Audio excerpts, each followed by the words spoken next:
Hey guys, Dennis here again. As you know, business is simple and business is fun.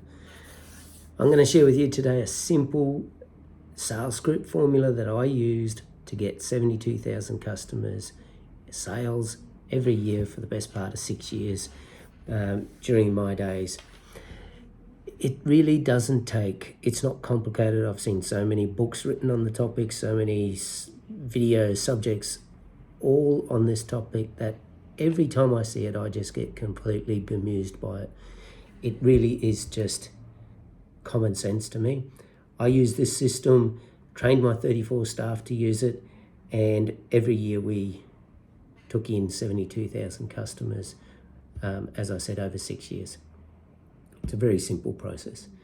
It really comes down to human behavior and the way you treat humans. But a ground rule, before you begin anywhere, you must have faith and belief in the product, the widget, the service that you are selling. If you do not have that, you will fail. Doesn't matter what sales script you use, doesn't matter what tricks you use, doesn't matter what concept you use. All you're going to then be doing is marrying a poor product, the one that you don't believe in, and two, that's going to get the customer to either send in a return, request a credit, or a refund. No one wants that, because then you just end up with upset customers. So that being said, how did I start? Very simple. Customer comes in, you're on the phone, whatever medium you're engaging with the customer, you first follow this basic rule. Just listen. Ask the questions, what the customer is to discover. It's like when you go to the GP. The GP says to you, how do you feel? Where's your tummy hurt? Where's your head hurt? On a scale of 1 to 10, what's the pain points? It's the same process. You're just simply asking discovery questions around what that customer or prospect is searching for or looking for. Yes, of course, in the back of your mind, you have the product that you want to sell. But first, not every customer that comes into your business or your store or your website is a customer. I think that's the biggest problem that certainly startups follow, but I see it so often across my 30 years in business, is they try to sell their widget to everyone. Not everyone's your customer. So, example, our shops, when I had my retail businesses, we were selling cookware and homeware. Now, if a customer came in wanting to buy a barbecue, we didn't sell barbecues. So why would I ask them all these questions, then force them into buying a non-stick fry pan? It's not what the customer wanted. So let that customer move on, move past. If you're in the desperate situation where you need every sale or every customer to convert to a sale, then you have other problems. It's not at this point, it's not a sales script problem, it is other problems. So let's focus. It's got to be the sell to the customer that has the need perfectly aligned with your product. As I said, customer comes in wanting a barbecue. Sorry, sir, we don't have barbecues. Sorry, ma'am, we don't sell barbecues. I can recommend a couple of stores in town that might do that, or I can recommend. That gives you credibility to them because they know you're not going to force them. Plus, being generous and kind enough to send them elsewhere. It's the art of reciprocation. Eventually, it's going to come back and pay you off in good stead.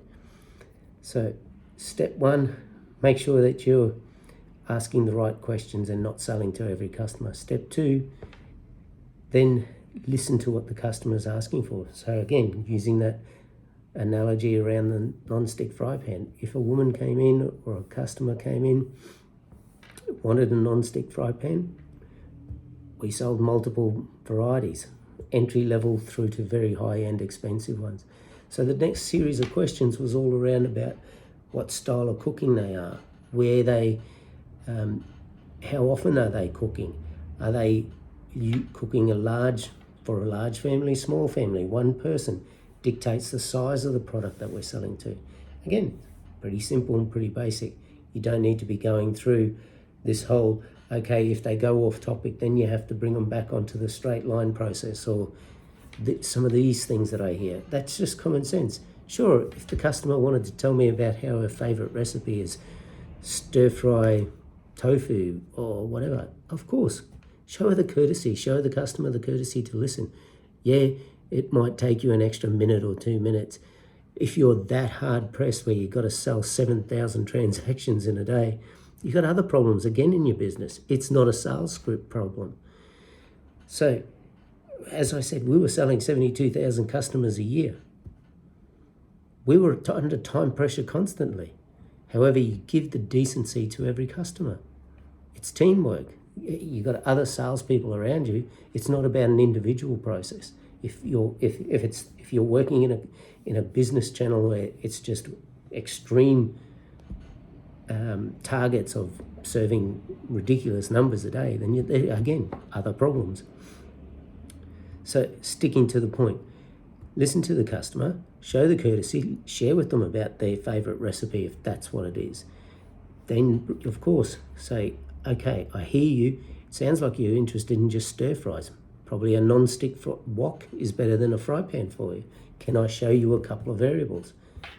Then you're going back to the GP scenario. The more questions you're asking, the better align the product you're going to give to them. This is where, if you're selling products online, you have to be crystal clear of who your target avatar is and simply just focus on that. Don't try to get a blanket fits all type approach, because even in your product, if you're going to try to create a product that is a blanket fit all, that's going to be doomed to fail as well, because you're just going to send a message out to the market that you're just confused and you're not quite sure what product you are selling.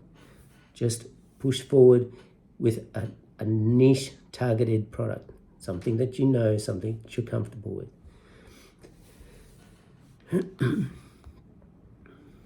Sorry, just grabbing some notes here. As you're going through, you're reserving all those questions, the answers to the questions you're asking, and you're formulating in your own mind what is the best fit for this customer. Now, even if you get to the end and you're probably 80-90% sure that this is the best fit for the customer, my opinion, don't sell it. Not unless you've got this intuitive knowledge that this product will solve that customer's problems. However, I would give them potentially, I'd suggest giving them a heads up of, here, we're going to give you a 30-day refund or a 30-day free trial where you can bring it back. Or if you're selling something online, it's a trial period. The reason I say that is, after serving so many customers, if you respect the customer and you deal them correct, it's kind of like this karma thing. It's just going to come around and you're going to get more customers and more customers. So just show them care, show them compassion, show them love.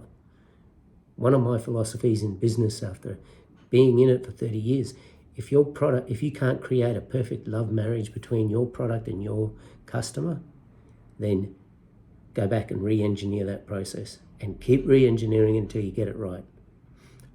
I've made the mistake myself when I first started in retail, not stocking the right products, selling products that weren't best aligned to my target demographics. It burnt me because I was getting more complaints from customers and more refunds and basically losing more money. So it's back the product that you've got, stick to it, and over small periods of time, it'd be just a couple of months, you're going to find you will get higher sales conversions because you're talking to the right customer. You're not trying to sell every customer, and you're going to get them coming through. And your reputation grows. Our reputation grew significantly where we won 2 Best Customer Service Awards. No hard sales scripts. Simple. So let me summarize again. Ask the question. Be like your GP. Just discover the questions.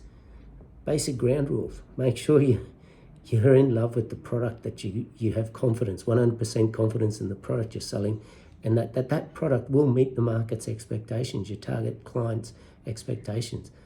Otherwise, go back and re-engineer. Go and work the whiteboard, work that product again until it matches. And I'll bang on this forever, because if you get this right, sales is simple. You don't need to follow sales scripts. You don't need to follow manuals and write down pages and pages of, I've got to ask this question, followed by this question, followed by that question.